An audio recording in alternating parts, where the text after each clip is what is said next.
Assalamualaikum warahmatullahi wabarakatuh. Bismillahirrahmanirrahim. Alhamdulillahilladzi an'amana bi ni'matil iman wal islam. Wa nusalli wa sallimu ala khairil anam wa ala alihi wa sahbihi ajmain, amma ba'du. Pada seluruh pemirsa yang kami hormati, kembali di channel Besar, dan untuk kesempatan kali ini saya akan meneruskan ziarah ke Demak, yaitu tepatnya di lokasi Masjid Agung Demak yang terletak di Kampung Kauman, Kelurahan Bintaro, Kabupaten Demak. Dan kita sudah sampai di alun-alun pusat kota yang berada di keramaian kota Demak. Dan masjid ini mudah sekali untuk mengakses karena memang berada di jalur utama dan tidak sulit untuk menemukan Masjid Agung Demak ataupun makam di belakang masjid ini. Dan kita sudah berada di lokasi alun-alun, dan sedikit saya akan bercerita yang beredar di masyarakat, khususnya tentang Masjid Agung Demak yang ada di depan kamera sahabat ini. Masjid Agung Demak merupakan masjid kuno yang dibangun oleh Raden Patah dari Kerajaan Demak, dibantu para wali songo pada abad yang ke-15 Masehi. Masjid ini masuk dalam salah satu jajaran masjid tertua di Indonesia. Dan Masjid Demak inilah menurut Gusmus salah satu masjid yang mewakili Indonesia banget. Artinya dari segi budaya ataupun dari segi seni, ini menggambarkan bahwa inilah Islam di Indonesia. Artinya jikalau masjid-masjid lain banyak sekali kubah ataupun cungkup, tapi ini adalah masjid yang betul-betul khas Indonesia. Jika kita lihat secara seksama bahwa membangun masjid ini bukanlah sembarangan, karena Raden Patah bersama dengan Wali Songo membangun masjid ini dengan memberi gambar serupa bulus yang merupakan candra sengkala Mamet yang bermakna sirno ilang kertaning bumi. Secara filosofis, bulus menggambarkan tahun pembangunan Masjid Agung Demak, yaitu 1401 Saka, yang jikalau kita urai satu persatu, bulus yang terdiri tas kepala memiliki makna satu, 4 kaki bulus bermakna 4, badan bulus yang bulat bermakna kosong atau 0, dan ekor bulus bermakna 1. Hewan bulus memang menjadi simbol Masjid Agung Demak, dibuktikan dengan adanya berbagai ornamen bergambar bulus di dinding masjid yang bisa kita saksikan. Dan salah satu favorit saya juga jika berada di Masjid Agung karena keadaan yang penataan ruang yang bagus dan bersih dan enak jikalau dipandang secara mata. Dan ini adalah bentuk bulus yang kami terangkan tadi.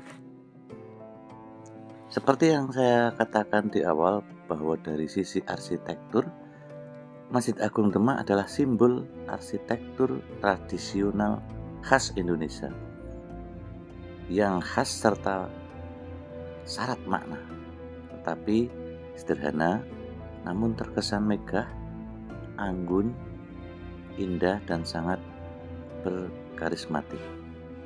Atap masjid berbentuk linmas yang bersusun 3 merupakan gambaran akidah Islam, yakni iman, Islam, dan ihsan. 4 tiang utama di dalam masjid yang disebut saka atau tapal atau saka guru dibuat langsung oleh Wali Songo, masing-masing di sebelah barat laut oleh Sunan Bonang, sebelah barat daya oleh Sunan Gunung Jati, sebelah tenggara oleh Sunan Ampel, dan sebelah timur laut oleh Sunan Kalijogo. Pintu Masjid Agung Demak yang dikenal dengan nama pintu Bledek dianggap mampu menahan petir. Pintu yang dibuat oleh Ki Ageng Selo juga merupakan prasasti Candra Sengkala yang berbunyi Nogo Mulat Sari Rowani. Maknanya tahun 1388 Saka atau 1466 Masehi, bagian teras Masjid Agung Demak ditopang oleh 8 buah tiang yang disebut Soko Majapahit.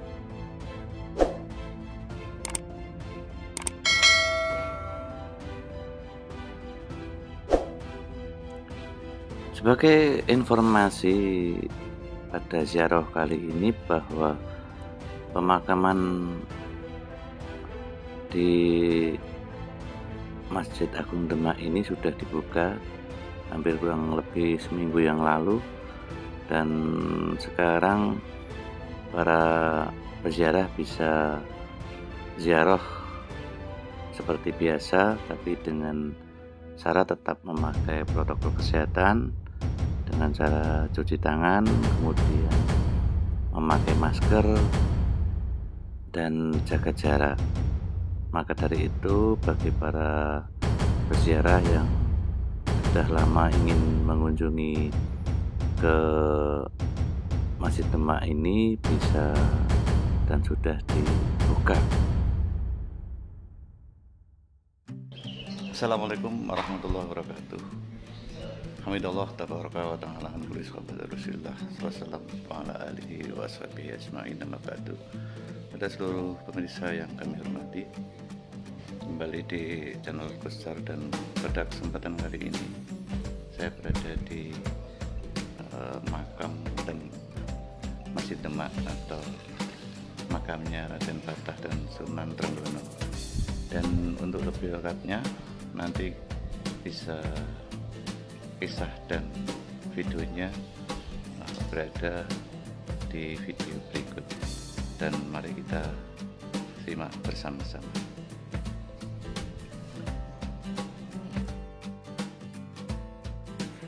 Dan kepada seluruh pemirsa yang terhormat, kita lanjut kisah tentang masjid yang sudah di awal tadi saya ceritakan, bahwa di sini bukan hanya ada makam dari Raden Patah saja, tapi dalam satu komplek pemakaman ini terdapat makam dari Sultan-Sultan Demak dan para abdinya. Terdapat makam Sultan Demak II, yaitu Raden Patiunus, kemudian Sultan Demak III, yaitu Raden Trenggono, dan Pangeran Sidoleben atau Raden Surowiyoto, serta makam putra Raden Patah, yaitu Adipati Terung atau Raden Husein. Selain makam para sultan, di sini juga ada makam para pangeran dan istri seperti Putri Campa hingga Syekh Maulana Maghribi. Kemudian Putri Campa sendiri berasal dari kerajaan Campa di Vietnam dan merupakan ibunda dari Raden Patah. Batu nisan di kompleks pemakaman ini berbeda-beda ukuran dan warnanya. Ada yang berwarna putih, ada pula yang coklat. Untuk makam Raden Patah misalnya, warnanya coklat muda dan lebih tinggi dari makam lain. Ketika sampai di Masjid Agung Demak ini, suasana memang belum ramai seperti biasanya, dan pada waktu kali ini masih dalam keadaan sepi. rombongan-rombongan juga belum banyak, ada mungkin hanya mobil-mobil pribadi dan juga mobil-mobil kecil. Dan jika kita lihat di kamera ini bisa tidak sendiri, keadaan masih belum seramai yang biasanya karena masih dalam masa pandemi. Dan kita sekarang ini menuju perjalanan pulang atau keluar, dan tadi juga bisa dilihat bahwa para penjual juga belum banyak yang berdatangan. Mungkin itu saja yang bisa kami sampaikan, sedikit informasi dan ziarah serta sejarah pada kesempatan kali ini. Semoga bisa bermanfaat. Jikalau ada kekurangan dalam saya menerangkan ataupun bercerita, mohon maaf yang sebesar-besarnya. Dan akhir kali, assalamualaikum warahmatullahi wabarakatuh.